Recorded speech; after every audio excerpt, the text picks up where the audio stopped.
Weh, mau selesai kasus kami.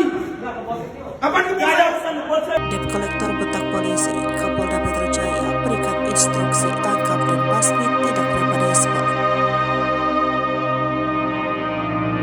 Kasus penarikan paksa kendaraan milik selebgram Clara Sinta yang dilakukan oleh oknum debt kolektor kini semakin memanas. Hal tersebut dikarenakan oknum debt kolektor membentak anggota Babinkan Timnas Ibtu Evi di Jakarta Selatan. Momen tersebut diunggah lewat akun media sosial miliknya. Terlihat oknum tersebut berani membentak Ibtu Evi meski ia sadar tindakannya direkam oleh Clara Sinta. Usai video tersebut viral, Kapolda Metro Jaya Irjen Pol Fadil Imran Murka serta memberikan instruksi untuk bergerak cepat dalam menangani kasus tersebut. Nggak ada lagi tempatnya preman di Jakarta. Jangan mundur lagi. Sedih hati saya itu, bolak-balik. Yang debt collector macam itu, jangan biarkan dia. Lawan, tangkap, jangan pakai lawan.